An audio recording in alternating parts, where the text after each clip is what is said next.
Hello students. तो इस video में मैं आपको बताने वाली हूँ क्लास 12 चैप्टर 4 की heading 4.9 that is force between two parallel current the ampere.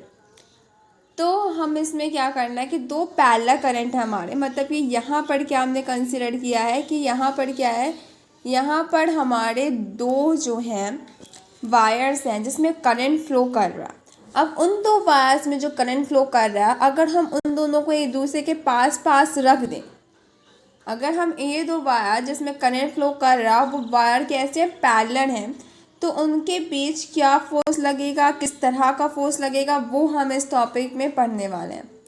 सो इसमें पूरा क्लेरिफाइड है। Figure 4.20 show to long parallel conductors A and B separated by distance d and carrying parallel current IA, IB respectively.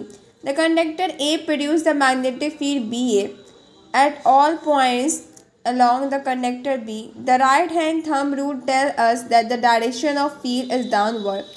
When the conductor are placed horizontally, its magnitude is given by figure 4 equation 4.19a और from ampere circular law. इसमें क्या है, दो हमारे conductors हैं जिसमें आई ए और आई B नाम का करंट फ्लो कर रहा है। ये ए है और ये बी है, दोनों की क्या है, सेम लेंथ है और दोनों के बीच एक सेपरेशन डिस्टेंस है जो कि है डी। अब इसमें हमने क्या किया कि जो हमारे ए कंडक्टर की वजह से मैग्नेटिक फील्ड प्रोड्यूस हो रही है उससे हमने क्या नाम दे दिया, बी ए दे दिया। अब बी ए का मैग्नीट्यूड कितना होगा, mu not I A 2 pi D, ठीक है, जहाँ पे आई ए क्या है, करंट है और जो डी है वो डिस्टेंस है उन दोनों पैरेलल वायर्स के बीच। तो अब इसमें हम क्या निकाल रहे हैं, अब हम इसमें निकाल रहे हैं कि हमारा जो ये सेगमेंट बी है, मतलब जो हमारा कंडक्टर बी है, उस पर ए की वजह से क्या फोर्स लग रहा है। क्योंकि हमने ये पता कर लिया है कि कंडक्टर ए जो है वो कितनी मैग्नेटिक फील्ड प्रोड्यूस कर रहा है। अब कंडक्टर ए कितनी मैग्नेटिक फील्ड प्रोड्यूस कर रहा है वो हमें पता चल गया। तो अब इसमें हम क्या निकालने वाले हैं, अब हम इसमें ये निकालने वाले हैं कि जो कंडक्टर बी है उस पर ए की वजह से फोर्स कितना लग रहा है। तो फोर्स कितना होता है, फोर्स होता है आई एल बी। तो यहाँ पे हमने आई बी जो कि हमारा करंट था किसमें, सेकेंड वाले कंडक्टर में जो हमारा बी वायर था, तो उसमें जो आई बी था वो हमने लिखा, एल जो थी वो लेंथ थी और बी ए था वो मैग्नेटिक फील्ड थी जो हमारी प्रोड्यूस हो रही थी।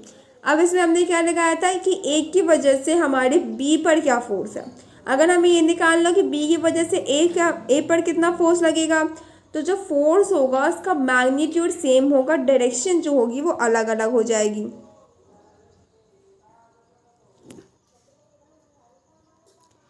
अब उसके बाद क्या है, note that this is consistent with Newton third law of motion. ये जो है Newton third law of motion से काफ़ी मैच करता है क्योंकि हर एक एक्शन का कोई ना कोई रिएक्शन होता है। अगर ए वाला बी पर फोर्स लगाएगा तो बी वाला भी तो ए पे फोर्स लगाएगा, क्योंकि ए में भी करंट है बी में भी करंट है, ए में आई ए करंट है और बी में आई बी करंट है। दोनों ही कंडक्टर्स में क्या है, करंट फ्लो कर रहा है। दोनों ही कंडक्टर्स क्या करेंगे, मैग्नेटिक फील्ड प्रोड्यूस करेंगे और दोनों आसपास रखे हुए हैं जिनके बीच डिस्टेंस ऑफ सेपरेशन डी है। तो दोनों एक दूसरे पे कुछ ना कुछ फोर्स तो लगाएंगे ही। अब क्या होता है, जो पैरेलल करंट होता है वो अट्रैक्ट करता है और जो एंटी पैरेलल करंट होता है वो रिपेल करता है। मीन्स अगर दोनों में इस तरह से करंट फ्लो कर रहा है तो दोनों क्या करेंगे, एक दूसरे को अट्रैक्ट करेंगे। लेकिन एक में अगर ऐसे और एक में ऐसे करंट फ्लो कर रहा है तो दोनों क्या करेंगे, एक दूसरे को रिपेल करेंगे। हमने यहाँ पे कंसिडर किया कि एफ बी ए जो है फोर्स को रिप्रेजेंट कर रहा है, F B A represent the magnitude of the force F B A per unit length. तो इसमें क्या है कि इसमें हमने क्या कंसिडर कर लिया है कि जो हमारा कैपिटल एफ बी ए है वो हमारा पूरा का पूरा फोर्स है जो ए हमारा बी पर लगा रहा है। अतः ए वाले कंडक्टर की वजह से बी वाले कंडक्टर पर जो फोर्स लग रहा है उसे हमने क्या नाम दिया था, एफ बी ए।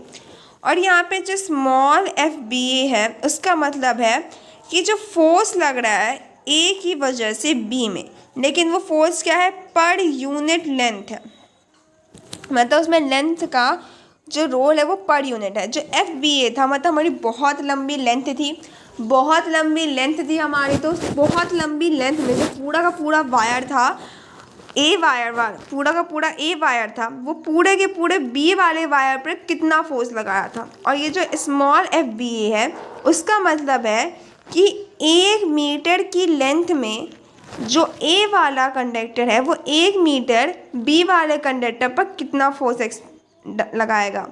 अब ये क्या है, ये जो है ये एम्पियर की तरह डिफाइन की जाती है, ये इसकी क्या है SI यूनिट है। और जो करंट होता है किसी भी कंडक्टर में वो डिसाइड करता है कि हमारी कितनी स्ट्रॉन्ग मैग्नेटिक फील्ड प्रोड्यूस होगी। जितना ज़्यादा हमारा करंट होगा उतनी ज़्यादा स्ट्रॉन्ग मैग्नेटिक फील्ड प्रोड्यूस होगी, क्योंकि जो मैग्नेटिक फील्ड होती है वो डायरेक्टली प्रोपोर्शनल होती है करंट की। यहाँ पे जो फॉर्मूला है डायरेक्टली प्रोपोर्शनल है करंट के और इन्वर्सली प्रोपोर्शनल डिस्टेंस के। डिस्टेंस जैसे जैसे बढ़ती जाएगी magnetic field line of force क्या होंगी, उनका जो फोर्स ऑफ अट्रैक्शन होगा वो कम होता चला जाएगा।